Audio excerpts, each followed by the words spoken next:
soldiers linked to an alleged plot to overthrow President Adama Barrow's administration. The government says it is also pursuing other accomplices who it says are on the run. Barrow came to power in 2016 after defeating longtime ruler Yahya Jammeh in elections. Some in the country have grown frustrated with the administration's failure to reduce poverty and the rising cost of living.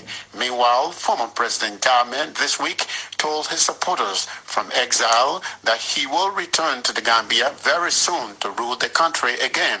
The Economic Community of West African States has condemned the alleged attempted coup. Gambian government spokesperson Ebrima Sankareh explains to me how the alleged plot came to light. Well, the background is the State Intelligence Services, the SIS, that used to be called the National Intelligence Agency, submitted a dossier to the security forces alleging that they have uncovered some evidence of soldiers of the Gambia Armed Forces plotting to overthrow the government of Adama Barrow. So certainly no government, particularly in Africa and West Africa for that matter, a region that is prone to coups and counter-coups, would take such allegations lightly.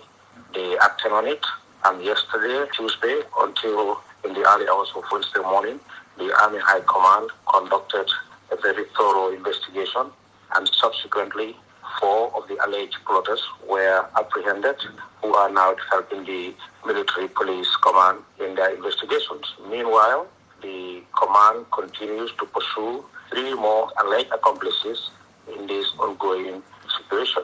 So the soldiers that have been apprehended, you say they are cooperating, is that correct? Yes, I wouldn't want to use cooperating, but I think they are helping the military police with their investigations. What does this have to do with the fact that the former president of Gambia, Yahya Jammeh, said earlier this week that he is going to be returning to Gambia soon? A part of your investigation looking into this also?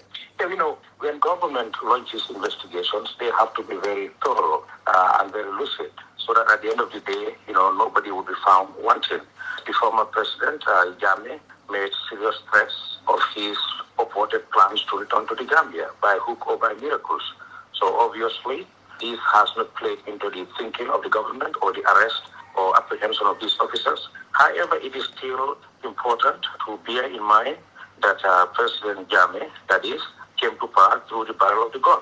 So if such a character who has ruled this country with an iron fist threatens to return to power by all means possible, that is not also something government takes lightly. In the meantime, about your country's security, my understanding is that the West African troops are still in the Gambia. Is that correct?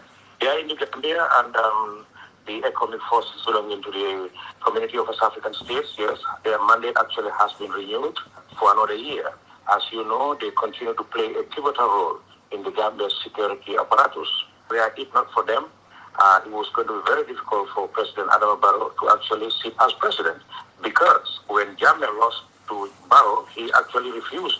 He considered and rescinded and decided that he was going to stay for good. So if it were not the might and power of these forces, he would have not actually left power. So their continuous presence in the Gambia is pivotal as the country restructures its military apparatus, its security forces, for a more consolidated democratic Gambia. Back to the former president Yahya Jammeh. He mentioned in his statement this week that God was helping him to identify some genuine Gambians to make it possible for him to return. How concerning is this to your government? Well, his relationship with God is something else. If you know Jammeh, the character, he has these material tendencies. Guy who wanted to be an emperor, he believed he was a sheikh, a professor who could barely read a verse from the Quran. So personally, the government is not actually bothered by his relationship with God, knowing exactly what the TRRC has unfolded as to his religiosity and stuff like that.